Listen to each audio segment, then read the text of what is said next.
नौकरी करते रहे तो भी नहीं पता चला, यहाँ से लंदन पहुंच गए, लंदन तक नहीं पता चला। लेकिन तब जब वापस आए वहाँ से तो व्हाट्सएप यूनिवर्सिटी जो है सो पूरा एकदम बूम में था। और व्हाट्सएप यूनिवर्सिटी से मुझे बाबा साहेब के बारे में, बुद्ध के बारे में पता चला। तो मुझे लगा कि अरे मैं तो कुछ मिस कर रहा हूँ। तो समय प्रकाशन एक पता चला जहाँ पे अम्बेडकरी आंदोलन के बुक्स मिलते हैं। तो मैंने उनके यहाँ से पहली ऑर्डर 1 लाख रुपए की, एक ही बार 1 लाख रुपए एक ही बार में मैंने 1 लाख रुपए की जुड़ने की वजह से कि यहाँ पे एक और वामसे कार्यकर्ता आशीष जी ने उन्हें मुझे दिखाया कि आप एनुअल कन्वेंशन में चले। तो मैं नागपुर गया एनुअल कन्वेंशन में 2018 के। तब अध्यक्ष कौन थे वामसे के? उस समय अध्यक्ष आर्या जी थे, विनोद आर्या। तो उस समय जब गया मैं तो वहाँ देखा तो मुझे लगा कि यहाँ तो एक मिनी इंडिया है। मतलब यहाँ हर राज्यों के कार्यकर्ता है, 20 राज्यों से कार्यकर्ता आए हुए थे तब। और वहाँ का जो काम देखा तब मुझे समझ में आया कि आंदोलन क्या होता है, आंदोलन को कैसे चलाया जाता है, उसके लक्ष्य क्या होते हैं, मतलब एम्स एंड ऑब्जेक्टिव क्या होते हैं। बहुजन क्रांति और बहुजन नायकों को समर्पित दलित दस्तक का 2024 का शानदार बहुजन कैलेंडर आ चुका है। कैलेंडर छोटे और बड़े दोनों साइजों में उपलब्ध है। बुकिंग के लिए दिए गए नंबर पर व्हाट्सएप करें या ईमेल करें। थोक में ऑर्डर करने पर मिलेगी आकर्षक छूट। जय भीम, हेलो। और आज से शुरू हो गई है दुबई की जर्नी। संजय भाई हैं जो बामसेफ से जुड़े हुए हैं और अम्बेडकरी आंदोलन को जिन लोगों ने दुबई में संभाल रखा है उसमें एक जाना पहचाना नाम है संजय जी का। और दुबई कैसा है, दुबई में क्या है, यहाँ पे 3 दिन रहना है और तमाम लोगों से मुलाकात करने का इरादा है। तमाम लोगों से बातें होंगी, आंदोलन की बातें होंगी, यहाँ जो आंदोलन चल रहा है उसके बारे में बातें होंगी, लेकिन साथ साथ थोड़ा घूमना फिरना भी होगा। तो आंदोलन और घुमाई दोनों की बात करेंगे और आपको दोनों दिखाएंगे भी। तो ये देखिए, ये है अपना दुबई, संजय भाई का दुबई, है ना संजय जी? दुबई जहाँ रहते हैं वहीं घर हो जाता है, तो अभी तो यहीं पे तो क्या है संजय जी दुबई में? दुबई के बारे में बताइए। आप कितने साल? मुझे लगता है दुबई मुझे 15 साल हो गए रहते हुए। ओके। और दुबई में मुझे जो समझ आया कि जो हम भारत के संविधान में पढ़ते थे, न्याय, समानता, स्वतंत्रता, बंधुता, वो हमें यहाँ देखने को मिलता है। यहाँ रहन सहन, खान पान, सब चीज़ों में जो है सो भारत के संविधान का जो चीज़ें लिखी गई है वो हमें मिलता है। इसीलिए हमें बहुत अच्छा लगता है कि हमें कोई पूछता नहीं कि आप क्या खा रहे हो, क्या पहन रहे हो, आपके पास कितने पैसे हैं, कितने बजे कहाँ घूम रहे हैं, रात को दिन को समुंदर में नहा रहे हैं, कहीं भी जा रहे हैं। तो आपकी जर्नी कहाँ से शुरू होती है संजय जी? मेरी जर्नी, मैं यहाँ एक नौकरी कर लिए आया था। मुझे कहाँ से? इंडिया में थे, लखनऊ में नौकरी कर रहे थे। ओके। और वहाँ से इंटरव्यू यहाँ से इन्होंने ले लिया था टेलीफोन के द्वारा। और मुझे सिविल इंजीनियर के रूप में, ब्रिज इंजीनियर के रूप में इन्होंने यहाँ पे पहली बार कंपनी ने हायर किया था। ओके। तब से ये कौन सी बिल्डिंगें हैं, कुछ खास? ये हिल्टन होटल है। ओके। हाँ, और इसके पीछे कई बड़ी बड़ी इमारतें हैं। और इमारतों के लिए ही जाना जाता है? हाँ, दुबई जो है सो सबसे हाई राइज बड़ी बड़ी इमारतों के लिए ही जाना जाता है। और किस चीज़ के लिए जाना जाता है दुबई? और जो है सो मुझे लगता है कि यहाँ बहुत सारे लोग दूसरे देशों से काम करने के लिए आते हैं। एम्प्लॉयमेंट के लिए बहुत बड़ा जाना जाता है कि बहुत बड़ी मात्रा में, मतलब 30 लाख लोग काम करते होंगे। और बुर्ज खलीफा तो खैर, और बुर्ज खलीफा तो खैर है ही सबका, वर्ल्ड का जाना पहचाना। संजय जी, आप कहाँ से आते हैं इंडिया में? मैं इंडिया में झारखंड से हूँ, झारखंड में पलामू डिस्ट्रिक्ट से हूँ जी। अच्छा, झारखंड के पलामू से हैं आप? जी जी। वहाँ से शुरू किया आपने? वहाँ से मैंने जर्नी? जी जी। IIT किया था आई थिंक? IIT कानपुर से मैंने बीटेक किया सिविल इंजीनियरिंग में। और फिर मैंने मास्टर किया लंदन से, यूनिवर्सिटी ऑफ सरे से, ब्रिज इंजीनियरिंग में। ओके। तो अभी यही इतना ही है। इसके बाद फिर मैं नौकरी में लगा हुआ सिविल इंजीनियरिंग में, ब्रिज मैनेजर के रूप में काम कर रहा हूँ। ओके। और बाकी सामाजिक क्षेत्र में अपना सामाजिक कार्यकर्ता के रूप में बामसेफ के साथ काम कर रहा हूँ। तो ये आंदोलन से कब जुड़े आप, अम्बेडकरी आंदोलन से कब परिचय हुआ? ये सवाल दरअसल मैं सबसे पूछता हूँ। जी जी। और इंटरेस्टिंग चीज़ ये है कि सबकी कहानी अलग अलग होती है। हाँ, मेरी भी कहानी बहुत अलग है। मैं कानपुर में रहा, कानपुर से बीटेक किया और दिल्ली में नौकरी किया, लखनऊ में नौकरी किया। ओके। और ये जो यूपी है, माननीय कांशीराम के जो है आंदोलन का सबसे क्या कहते हैं कि भूमि है। फिर भी हमें जो है से आंदोलन के बारे में जानकारी नहीं थी। हमारे मित्रों ने, दोस्तों ने जो है आंदोलन की जानकारी नहीं, अम्बेडकरी आंदोलन के बारे में बताया नहीं। तो तब तक हम जो है सो नहीं जानते थे। अम्बेडकर पार्क में घूमने जाते थे लखनऊ में, पर कभी सोचा नहीं कि ये अम्बेडकर जी कौन हैं, और किसी ने बताया भी नहीं। हमारे साथ जितना आईआईटी के पढ़े लिखे जो है से ST SC OBC के लोग थे, उन्होंने कभी नहीं इसके बारे में बताया। लेकिन जब मैं दुबई में आया तो दुबई में तब तक व्हाट्सएप का दौर चल चुका था। ओके। और ये व्हाट्सएप यूनिवर्सिटी के प्रोडक्ट हैं। अच्छा, व्हाट्सएप यूनिवर्सिटी के प्रोडक्ट हैं। जी जी, कि हमें अम्बेडकरी आंदोलन का हवा लगा, और जब लगा तो फिर ऐसा लगा कि फिर हम उसमें रम गए। ये फ्रेम जैसा दिख रहा है संजय जी, ये क्या है? हाँ, इसका नाम है दुबई फ्रेम। ये दुबई फ्रेम में जो है लोग जाते हैं ऊपर चढ़ के और देखते हैं पूरे दुबई को। अच्छा, इसमें ऊपर भी जा सकते हैं? हाँ, उसमें ऊपर जाने का है, पूरा बना हुआ है, वो टूरिस्ट प्लेस है। हाँ, उसमें ऊपर लोग जाते हैं और वहाँ से पूरे दुबई को देखते हैं, उससे भी दुबई देखते हैं। जी। ओके। और ये गोल गोल सा जो दिख रहा है, ये जो है ये लाइब्रेरी है। ये लेटेस्ट बना हुआ लाइब्रेरी है। जी जी। ये इस आकार का बहुत ही मतलब एक अंडाकार टाइप का दिख रहा है ना। हाँ। जी जी जी। तो ये लाइब्रेरी जो है सो बहुत ही फेमस और बहुत ही मतलब टूरिस्ट का अट्रैक्शन का प्लेस है। संजय जी, आप कहाँ से आते हैं इंडिया में? मैं इंडिया में झारखंड से हूँ, झारखंड में पलामू डिस्ट्रिक्ट से हूँ। जी। अच्छा, झारखंड के पलामू से हैं आप? जी जी। वहाँ से शुरू किया आपने? वहाँ से मैंने जर्नी। जी जी। IIT किया था आई थिंक? IIT कानपुर से मैंने बीटेक किया सिविल इंजीनियरिंग में, और फिर मैंने मास्टर किया लंदन से, यूनिवर्सिटी ऑफ सरे से, ब्रिज इंजीनियरिंग में। ओके।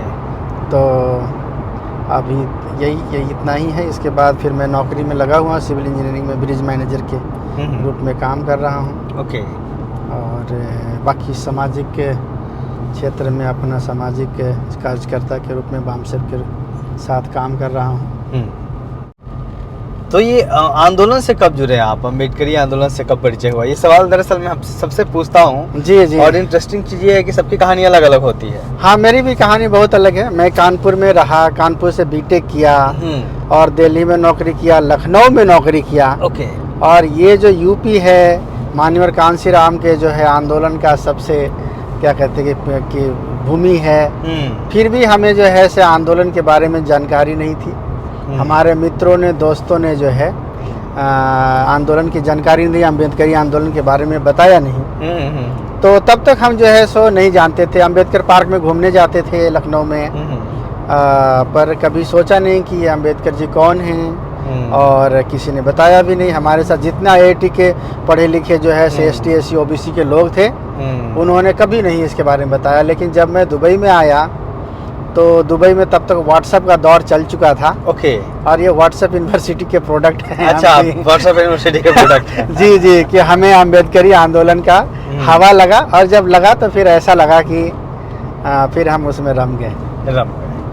ये फ्रेम जैसा दिख रहा है संजय जी, ये क्या है? हाँ, इसका नाम है दुबई फ्रेम। ये दुबई फ्रेम में जो है लोग जाते हैं ऊपर चढ़ के और देखते हैं पूरे दुबई को।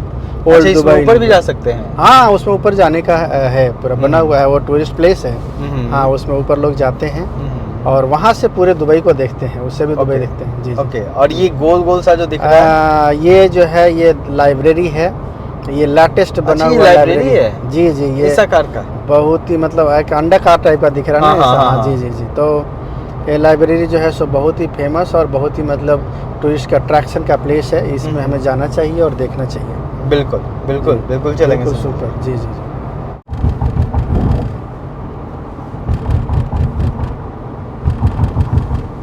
और संजय जी, ये अब असली दुबई में पहुंचे हैं हम लोग, है ना? हाँ, देखिए बुर्ज खलीफा भी दिख रहा है। तो ये है बुर्ज खलीफा। यस, ये जो लग रहा है कि जो मोबाइल कंपनी का टावर है नुकीला सा नुकीला है ना, वो बुर्ज खलीफा है।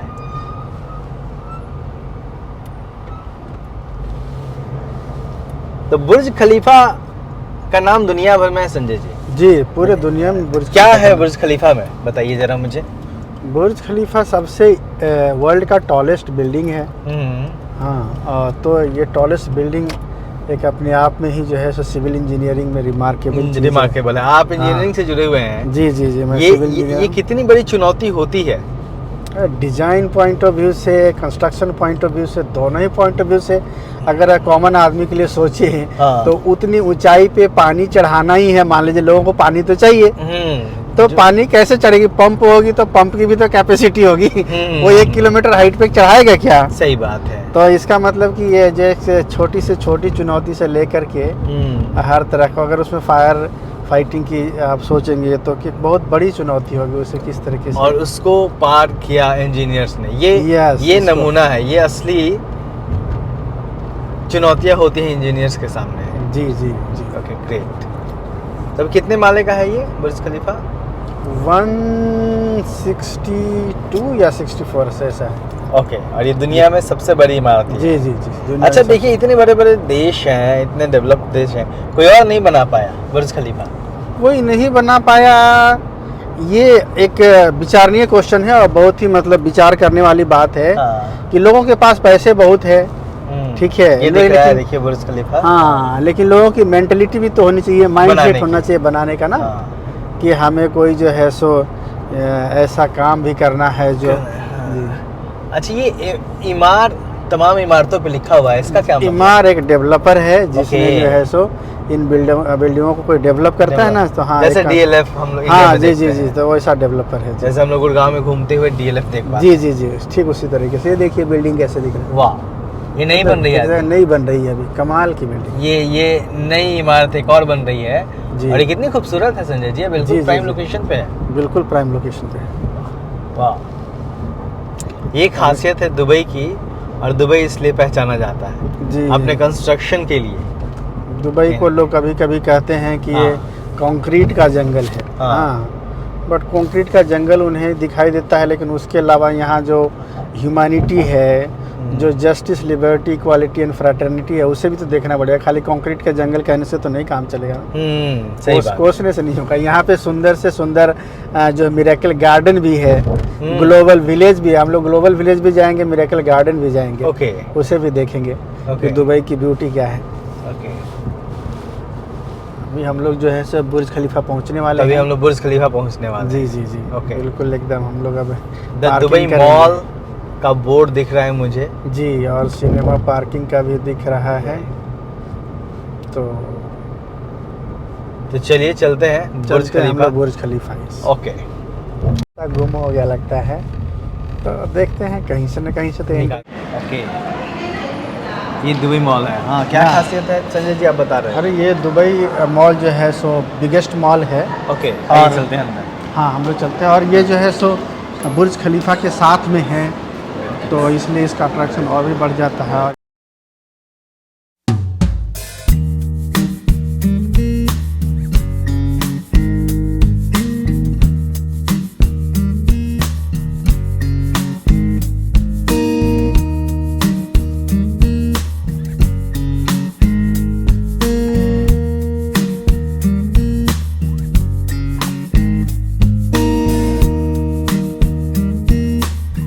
तो ये हम लोग दुबई मॉल में आ गए हैं, और संजय जी बता रहे हैं कि इतना बड़ा मॉल है कि दिन भर भी घूमें तो कम पड़ जाए। जी, और तमाम चीज़ें हैं यहाँ पे। बुर्ज खलीफा यहीं से दिखता है? बुर्ज खलीफा जस्ट एंट्री यहीं से? हाँ, एंट्री यहीं से है। वहीं जा रहे हैं एट द टॉप पे, तो बुर्ज खलीफा में जाएंगे हम लोग। बुर्ज खलीफा जा रहे हैं हम लोग। जी जी भाई, दुनिया ने देखा है, हम लोग भी देखा है। क्या संजय जी, आप कितनी बार आ चुके हैं?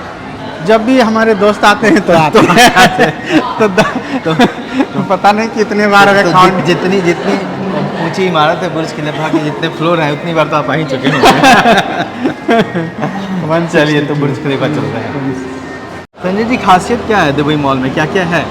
दुबई मॉल में है आइस रिंक है, इसके बाद वाटर फॉल है, फाउंटेन है, इसके बाद एक्वेरियम है। एक्वेरियम? हाँ, और बिगेस्ट एक्वेरियम है। हाँ, ओके, देखने लायक है। जी जी जी। और इसके बाद जो है सो फाउंटेन है, बेस्ट फाउंटेन बुर्ज खलीफा का। और बुर्ज खलीफा तो है ही सबसे बड़ा। हाँ, ओके, तो इसीलिए ये मॉल अलग है। ये मॉल सभी मतलब दुबई में सबसे अलग है, क्योंकि ये बिल्कुल बुर्ज खलीफा से लगा हुआ है। दुनिया में का शानदार मॉल है। हाँ, दुनिया का सबसे शानदार मॉल है। Biggest one of the biggest. One of the biggest. बिल्कुल। कई दिन लगेगा इसे घूमने के लिए। तो चलिए देखते हैं क्या क्या है इस मॉल में। हाँ। चल तो यहाँ टिकट मिल रहा है, लेकिन मैं नहीं जा पा रहा हूँ, टिकट सोल्ड आउट हो चुका है और फिलहाल अब आज टिकट मिलने की उम्मीद नहीं है। तो बुर्ज खलीफा फ़िलहाल तो बाहर से ही देखना पड़ेगा। तो ये फिश एक्वेरियम है दुबई मॉल में, और ये भी एक शानदार नज़ारा है, किस तरीके से इतनी सारी मछलियों को, इतने पानी के इतने प्रेशर को संभाल के रखा गया है। संजय जी, जी शानदार है ये तो। इतना अद्भुत नज़ारा है। हाँ हाँ, कि तो इसके अंदर कितना पानी होगा, सोचिए कितना पानी भरा है, कितना नीट एंड क्लीन है, और उसमें कितनी मछलियाँ तैर रही हैं। ये कैसे दिखाई दे रही है। हाँ, कितना ट्रांसपेरेंट है, इंजीनियरिंग का अद्भुत नमूना। आप सिर्फ इंजीनियरिंग की बातें कर रहे हैं। अच्छा, वो लोग साथ लेके चल रहे हैं, उनका एक स्टाफ है, शायद एक स्टाफ हाँ। आपको हेल्प कर रहा होगा। और उनका एक क्योंकि- स्टाफ है, मतलब ये नहीं कि अगर सबको आपको तैरने swimming है, नहीं आता है तो भी आपको तभी आप जा सकते हैं। हाँ, हाँ, ये अद्भुत चीज़ है। ऑक्सीजन टैंक लेके। हाँ, ये अद्भुत चीज़ है कि आप उनके साथ घूम रहे हैं, जा रहे हैं, ये फील करना अपने आप में। हाँ संजय जी, जी। बढ़िया। तो हजारों मछलियाँ होंगी, मुझे लगता है हजारों मछलियाँ पता होंगी, नहीं कितनी। और हजारों प्रजाति की मछलियाँ होंगी। जी शानदार है ये। तो ये दुबई मॉल के बाहर वो हिस्सा है जहाँ से एक पूरी अलग दुनिया दिखती है, और इस दुनिया में दिखता है बुर्ज खलीफा। तो कुछ देर पहले शाम को बुर्ज खलीफा और यहाँ की इमारतें जो हमने दिखाई थी वो अलग था। अभी रात हो गई है, लाइटें जल गई हैं, और अभी की रौनक अलग है। आप देख सकते हैं मेरे पीछे, ये है बुर्ज खलीफा और उसके आसपास की इमारतें जो कि दुबई मॉल के पास है।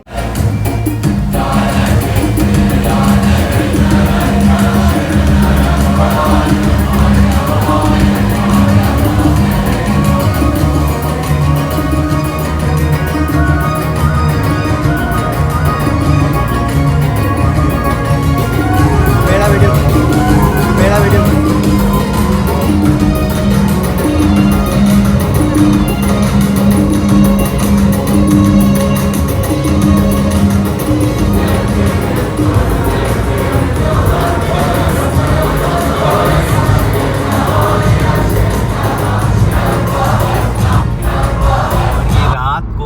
दुबई की सड़कें, ट्रैफिक नॉर्मल है संजय जी। हाँ, अभी ट्रैफिक नॉर्मल है। दिल्ली जितना शोर नहीं है। ऑफिस आवर खत्म हो गया। अच्छा, इस वजह से मुझे क्या है? जी जी जी है ना। ओके। और इधर हम लोग जा रहे हैं राइट में, हाँ, तो हम जाएंगे अभी बुर्ज अल अरब 5 स्टार। अच्छा, बुर्ज अल हाँ, अरब जो समुंदर के किनारे समुंदर में है। और ये आपने दिल्ली की बारिश तो देखी होगी, ये दुबई की बारिश है। और दुबई में संजय जी का कहना है कि ऐसी बारिश संजय जी होती है क्या? नहीं, ऐसी बारिश नहीं होती जी, एकदम ऐसी बारिश मतलब हो गई, मतलब समझिए कि हम लोग दुबई के लोग खुश हो जाते हैं। हाँ, ऐसी बारिश में दुबई के लोग खुश हो जाते हैं, क्योंकि ऐसा क्लाउड भी नहीं दिखता, क्योंकि गर्म है ना देश ऐसा में। टेम्परेचर बहुत हाई रहता है। गर्मी के दिनों में कितना तक जाता है संजय जी? 45। अच्छा, गर्मी के दिनों में 45-50 तक होता है जी जी। Maximum temperature. और मिनिमम टेम्परेचर कितना होता है यहाँ पे? मिनिमम टेम्परेचर तो विंटर में 7-8 10 तक।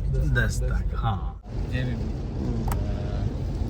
डॉक्टर लीनेश खबरागड़े और दुबई में पिछले 11 साल से यहाँ पे विद फैमिली।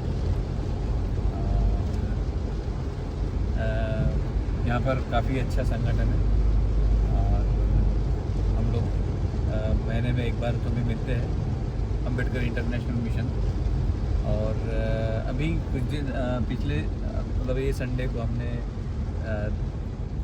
जो दीक्षा धम्म चक्र प्रवर्तन दिन का कार्यक्रम है, उसे बड़े अच्छे से हर्षोल्लास से हमने मनाया है उसे।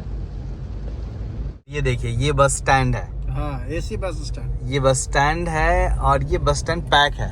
जी, बिल्कुल। संजय जी, पैक क्यों रहते हैं? वो एसी लगा हुआ है ना, फुल एसी, फिर बर्बाद होगा। फुल एसी है। नहीं, फुल एसी, मतलब गर्मी टेम्परेचर की वजह से। हाँ हाँ जी जी। ओके। तो ये है दुबई म्यूजियम। दुबई का म्यूजियम है, वहाँ पे अभी क्लोज है, मेंटेनेंस का काम चल रहा है। तो हम लोग देख नहीं पाएंगे इसको, लेकिन एक बड़ा सा करीब कुछ जगह है और इसका अंडरग्राउंड भी हमारे साथ डॉक्टर साहब ये अंदर भी है, इसके नीचे भी है आई थिंक। हाँ हाँ, यहाँ पर एक्सकेवेशन में जो चीज़ें मिली हैं उनको वो सब है यहाँ पर। ओके। पुराने स्कल्स, ये इनका जो पहले पर्ल का ट्रेड था ना, ओके तो पर्ल ट्रेड में जो वो कैसे किस तरह से वो डाइव मार के ओके ये पर्सनली पानी में डाइव मार के वो एक झटके में उसको ऊपर भी आना है होती लेके। मोस्ट ऑफ द टाइम वो फेल रहता था, लेकिन उसमें भी फिर वो कोशिश करते रहते हैं। हाँ, उनको तो वो वो मिलता था। तो वो दिखाया गया है यहाँ पे ये कि कैसे है। हाँ, वो सब ओके, है। तो इंटरेस्टिंग था, हालांकि हम लोग देख नहीं पाएंगे। इवन अभी के जो शेख है यहाँ जी। उनके भी पुराने फोटो है जो उन्होंने वो खुद काम किए हैं यहाँ पर वैसे। ओके, यहाँ के शेख का नाम क्या है? Sheikh Mohammed bin Rashid Al okay Maktoum. Okay, और वो कैसे हैं, मतलब लोगों से मिलते हैं या फिर महल में कैद लोगों से रहते हैं? मिलते हैं। ये खुद की उनकी एक 4 नंबर की ये है मर्सिडीज जी क्लास। ओके। तो वो उनको पसंद आता है उसको चलाना। हाँ। तो वो कहीं पे भी आपको मिल सकते हैं ओके और काफ़ी मिलनसार है। और वो काफ़ी बार ऐसे मतलब जो टूरिस्ट वगैरह है उनसे खूब बातें करते हैं। ओके ओके, आपकी मुलाकात हुई है कभी? नहीं। ओके, लेकिन मतलब ये हाँ, काफ़ी लोगों लोग से बताते हुआ हैं। उनके पास ही एक जो गली है, इस गली में मंदिर है ना सर? हिंदू मंदिर है ना यहाँ पे? कभी गया नहीं। हाँ नहीं, मतलब दिख रहा है, बता रहे हैं। हाँ, इस एरिया में मंदिर है, लोग जाते हुए भी दिखाई दे रहे हैं। धर्म को लेकर कैसा है ये देश, मतलब क्या अगर इस्लामिक कंट्री है तो कोई उस problem तरीके से नहीं? यहाँ पर सभी है, मतलब मंदिर है, चर्चेस है, इवन बुद्ध विहार भी है। बुद्ध विहार भी हैं। हाँ, लेकिन सबको समान रूप से। हाँ, मतलब इवन आप अपने फेस्टिवल्स कैसे भी मनाइए, बस इतना है कि रास्ते पे शोरगुल नहीं होना चाहिए। इवन यहाँ पे पब्लिक को कोई दिक्कत नहीं होनी चाहिए, दूसरे लोगों को। में भी यहाँ पे सब लोग अपने अपने घर में रोड पर कोई सेलिब्रेशन नहीं। ये दुबई का नेफ इलाका है और दुनिया के तमाम हिस्सों में जो अलग अलग समुदाय के लोग आके रहते हैं, वो इसको ज़रा चलाइए संजय भाई। तो वो अपनी एक जगह बना लेते हैं, एक अपना कुनबा सा बना लेते हैं जहाँ से वो लोग रहते हैं। इधर किस आप क्या बता रहे थे, कहाँ कहाँ के लोग रहते हैं? ज़्यादातर यहाँ पर पाकिस्तानी और अफ्रीकन कंट्रीज से है। अच्छा, मतलब प्रीडोमिनेटली वो है, ओके, सभी है, but सभी है, लेकिन उनका थोड़ा सा उनका ज़्यादा है। ज़्यादा है। और सनी जी इंडियन किधर रहते हैं इधर? इंडियन भर दुबई में खूब मिलेंगे। अच्छा, वहाँ उनकी दुबई करामा पॉपुलेशन। में, हाँ, ओल्ड दुबई में खूब।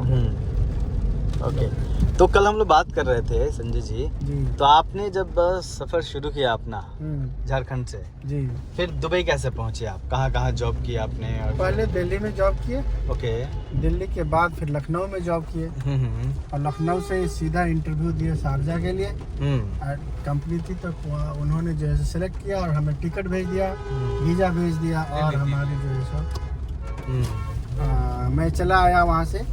और यहाँ आने के बाद सीधे मैं कंपनी ने मुझे लंदन भेज दिया। अच्छा, लंदन भी रहा? लंदन चला गया यहाँ से शारजा से सीधा। फिर लंदन से लौट के आए तो मुझे कह रहे मुझे लंदन में भी नहीं काम करना और शारजा में भी नहीं काम करना, तो मैंने कंपनी चेंज। क्यों? लंदन तो लोग पसंद करते हैं जाना, आपको क्यों नहीं अच्छा? वहाँ का अगर आप वेदर कंडीशन देखेंगे तो एक्सट्रीम ठंड होती है, मतलब हार्श कंडीशन है कोल्ड की। और सैलरी के मामले में तो मतलब सैलरी सबको एवरेज सैलरी मिलती है, जिसमें कि एक गरीब और अमीर सब तो सैलरी डिफरेंस नहीं है। तो और वहाँ पे सभी लोग काम करते हैं, हस्बैंड वाइफ ऑल, बाल बच्चे भी यहाँ पे काम करते हैं। तो अकेला कमा करके सर्वाइव करना वहाँ पॉसिबल नहीं है। और लगातार बारिश में दुबई ऐसा हो रखा जैसे दिल्ली देख रहे हो आप। देखिए लोग निकल पड़े हैं जी, है ना, लोग भाग रहे हैं। अमूमन ऐसी बारिश दुबई में देखी नहीं जाती है, कभी कभी होती है क्योंकि कोई ऐसा फिक्स मौसम नहीं है यहाँ पे किस मौसम में बारिश होगी। लेकिन अच्छा, अम्बेडकरी आंदोलन से कब जुड़े संजय जी आप?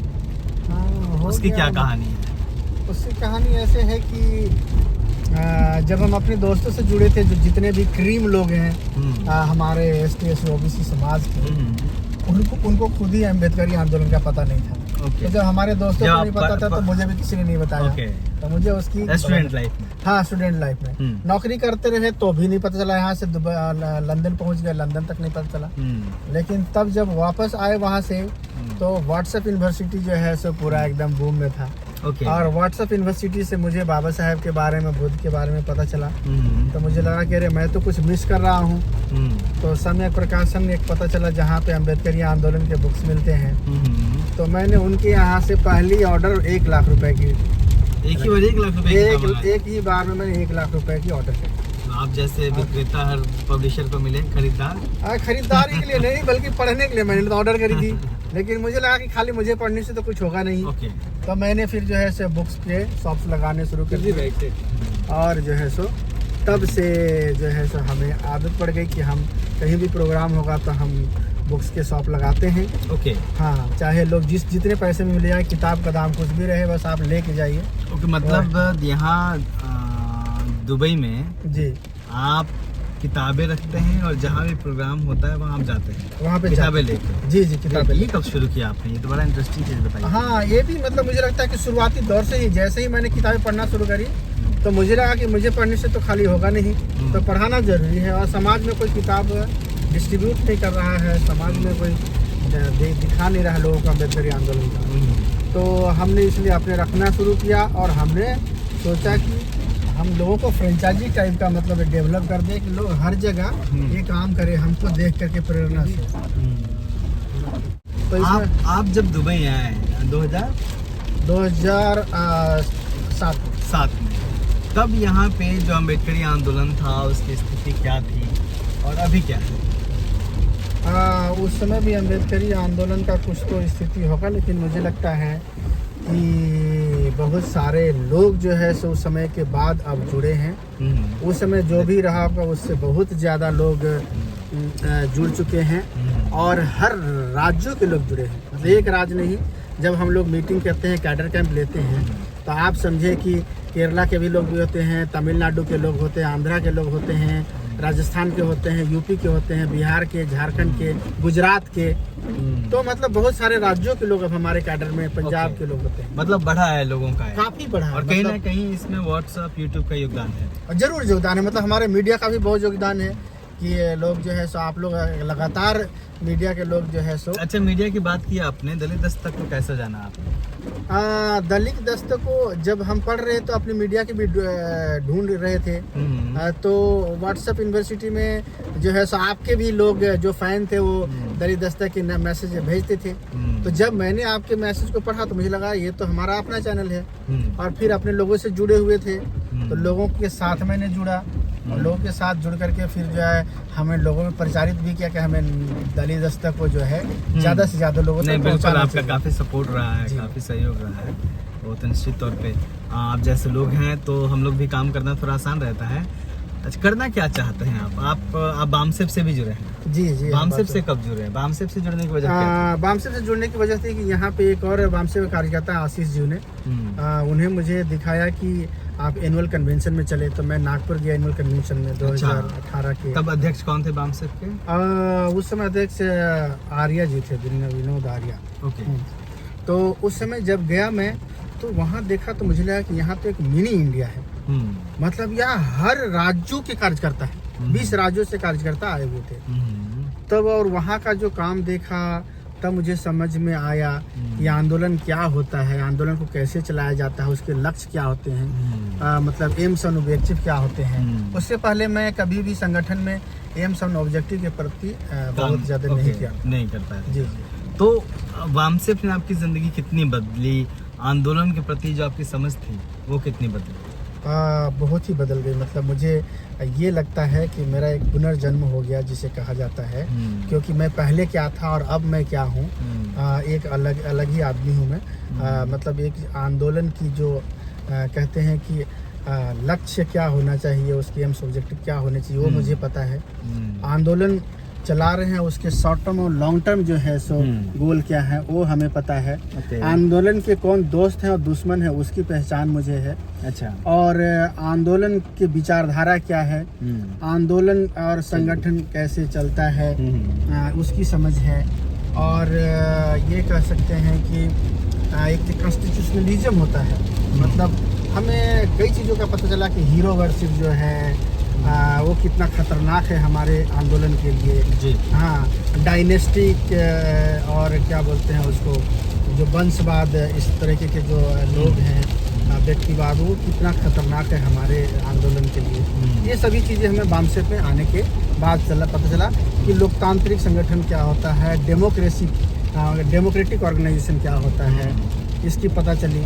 और अगर हमें मतलब कॉन्स्टिट्यूशनलिज्म मतलब संविधानवाद, कि किसी भी संगठन का संविधान ही जो है वो इम्पोर्टेंट होता है, उसे ही के साथ व्यक्ति को खड़ा रहना चाहिए। किसी व्यक्ति को व्यक्ति के पीछे नहीं भागना चाहिए। व्यक्ति बदल सकता है, बिक सकता है, मर सकता है। अच्छा, क्या करना चाहते हैं आप? किस तरीके से आंदोलन से तो जुड़े हुए हैं ही आप, लेकिन हर आदमी जो आंदोलन से जुड़ा होता है उसका एक लक्ष्य होता है कि मुझे इस दिशा में काम करना है, आंदोलन इस तरह होना चाहिए तो बेहतर हो। आपकी सोच क्या है? हमारी सोच ये है कि देखिए, हमें जो है इस देश का शासक बनना है, जो हमारे महामानवों ने कहा। लेकिन शासक राजनीतिक सत्ता से बन सकते हैं, लेकिन राजनीतिक सत्ता की जो जड़ है वो समाज में है। तो जब तक हमारा समाज अवेयर नहीं होगा, जब तक हमारे सामाजिक जागरूकता नहीं आएगी, तो राजनीतिक सफलता कैसे मिलेगी? अस्थायी नहीं मिलेगी। आप थोड़े समय के लिए मिलेगी, फिर चली जाएगी। और ऐसा होता रहा है, अभी भी हो रहा है। तो सामाजिक जागरूकता सबसे जरूरी है।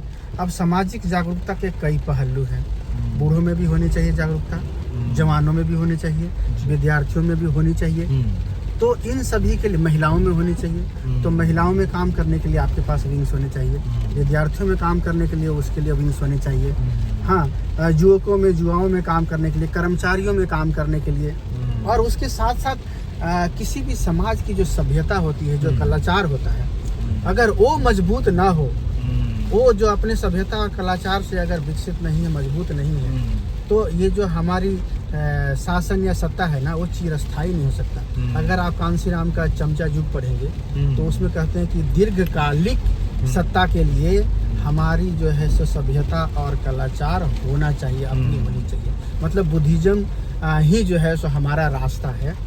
तो इसलिए हमारे पास सभ्यता और कलाचार के भी विंग्स होने चाहिए, ताकि हम समाज में जा करके कार्य करें और लोगों को अपने सभ्यता और कलाचार के प्रति जागरूक करें। हाँ, क्योंकि हमें दीर्घकालिक चाहिए, हम शॉर्ट टर्म नहीं चाहते। तो इन सभी तमाम चीज़ों को देखते हुए जो है सो हम आंदोलन को चलाते हैं। तो आंदोलन में जो हम हर दिशाओं में चलाते हैं, जिससे हमारे जो है सो सामाजिक समानता, आर्थिक समानता और जो है सो शैक्षणिक समानता, हाँ, राजनीतिक समानता, ये सभी समानता जो है सो हमें मिल सके। तो इसलिए हम लोग जो है सो आंदोलन को इस दिशा में आप लेके जाना चाहते हैं। जी। ओके, तो ये संजय जी थे, कुमार संजय, और दुबई में 3 दिनों का जो सफ़र था वो इन्हीं के साथ बीता, और तमाम हमने बातें की, आंदोलन की, घूमे भी निश्चित तौर पे। दुबई दिखाया संजय जी ने, और जो आंदोलन को लेके इनकी समझ है, एक व्यक्ति जो आंदोलन से जुड़ा हुआ नहीं रहता है और किस तरीके से आंदोलन से जुड़ने के बाद उसकी एक समझ बनती है, वो इम्पॉर्टेंट है। चाहे वो व्हाट्सएप के थ्रू जुड़े, चाहे यूट्यूब के थ्रू जुड़े, या फिर किसी सामाजिक संगठनों के साथ जुड़े। तो संजय जी जैसे, मुझे लगता है संजय जी, आप जैसे, हम जैसे बहुतेरे युवा हैं जी, जिनके पास अभी तक अम्बेडकरवाद पहुंचा नहीं है जी, और कहीं ना कहीं जब उनके पास अम्बेडकरवाद पहुंच जाएगा तो भी हमारे आपके जैसे आंदोलन में लग जाएंगे जी। और जो लोग भी सोशल मीडिया के थ्रू काम कर रहे हैं, या फिर जो तमाम लोग ज़मीन पे काम कर रहे हैं, बामसेफ जैसे संगठन, या फिर जो लोग प्रबोधन कर रहे हैं, जाकर भाषण कर रहे हैं, उन सबकी जिम्मेदारी है कि जो जुड़े हुए लोग हैं वो नए नए लोगों को उन आंदोलनों से परिचित कराएं, जो उनको लिंक शेयर कर दें किसी खबर का, जो लोग अम्बेडकरवादी नहीं है लेकिन वो जानते हैं कि अपने समाज का है, उनको वो कार्यक्रमों में लेके जाएं। तो निश्चित तौर पे इससे हर दिन एक नया व्यक्ति जुड़ेगा और इससे आंदोलन तेज होगा। जी जी, जरूर जरूर। एक बात और यहाँ पे ऐड कर सकते हैं कि ये जो बाबा साहब का बहिष्कृत भारत पढ़ेंगे, तो उसमें पहले अंक में बाबा साहब लिखते हैं कि हमें अपने उद्धार के लिए हमें अपना मीडिया होना चाहिए। हाँ, हमें अपने समाचार पत्र होने चाहिए। तो अगर हम लोग अपने समाचार पत्र, अपने मीडिया डेवलप नहीं करते हैं, तो हमारा जो आंदोलन है ना, कहते हैं कि पंख विहीन पक्षी के समान है। मतलब हमें उड़ने में जो है सो सफलता नहीं मिलेगी, उतनी उड़ान नहीं भर पाएंगे। तो इसलिए हमें अपील है कि ये ब्राह्मणवादी मीडिया को छोड़ करके और हमें जो है सो अम्बेडकरवादी जितनी भी मीडिया है उसे डेवलप करें, और जितनी जल्दी डेवलप करेंगे और जितनी जल्दी हम लोग जो सफलता हासिल करेंगे, हमारा आंदोलन भी जो है सो सफल होगा, तेज होगा। जी, तो बहुत अच्छी बात कही संजय जी आपने। तो देखते रहिए दलित दस्तक।